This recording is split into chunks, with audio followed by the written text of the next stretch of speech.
Welcome to the relatively spoiler-free review of Layers of Fear.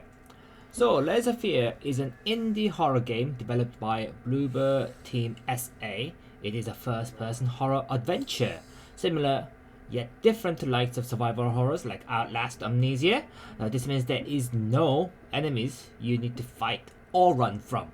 So, with a story, you play as a washed-up painter with the sole purpose of finishing his magnum opus. So to do this, you must navigate your Victorian era mansion that is ever changing, with pieces of the past scattered around.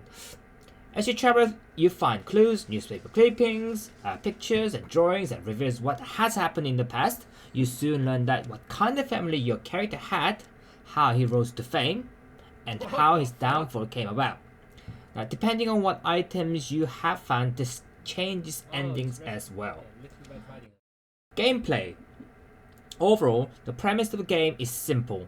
It is a walking simulator, gathering intels and items necessary to finish the game. There are a few puzzles with occasional jump scare as well.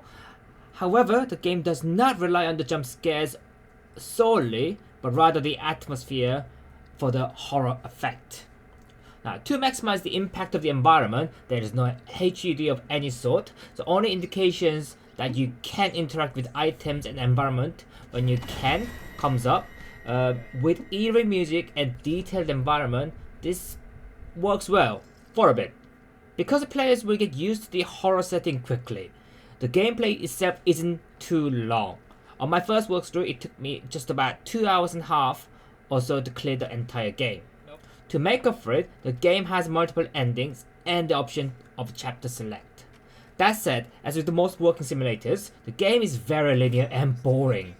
If you are drawn into stories, this isn't bad. However, walking simulators are not very engaging. Layers of Fear is not an exception to that. So here are a few places where I find it lacking. First of all, lack of any fear. There is no imminent sense of danger at all. Fear drives the horror genre, and there isn't any here. No bad guys, like in Outlast.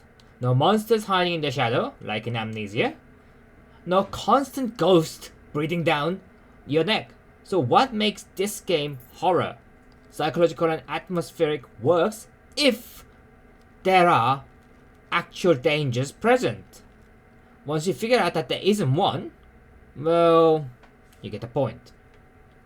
Now, second, lack of any empathy.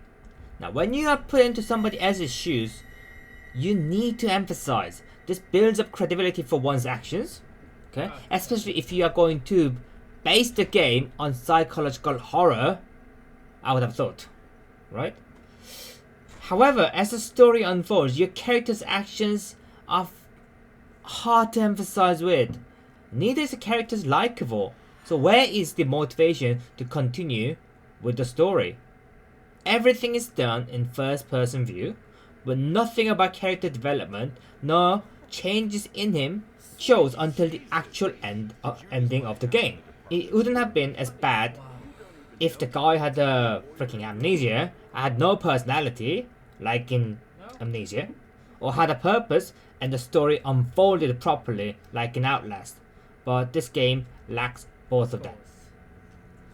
Now, the third and the last point is this might as well have been a book. Okay, game is a poor medium to translate the story, in my honest opinion. Yes, multiple endings. Yeah, horror, sure, yeah. But where is the actual game in this? Man of Medan, which I reviewed previously, at least had multiple choices that made it into an interactive game. There is literally zero game here. Interactions are limited to picking up items and puzzles, which there are very few to start off with. So if you wanted to just do that, well, why don't you just go find a puzzle game, you know? So overall, Layers of Fear is a beautiful on the outside, atmospheric, and the music is actually really nice. But can I recommend this as a horror game? No. Is it worth playing? No, I guess not. Watching someone else play it to all three different endings are probably better time spent, to be brutally honest. Even if you really have both time and money to burn, please just go find anything else.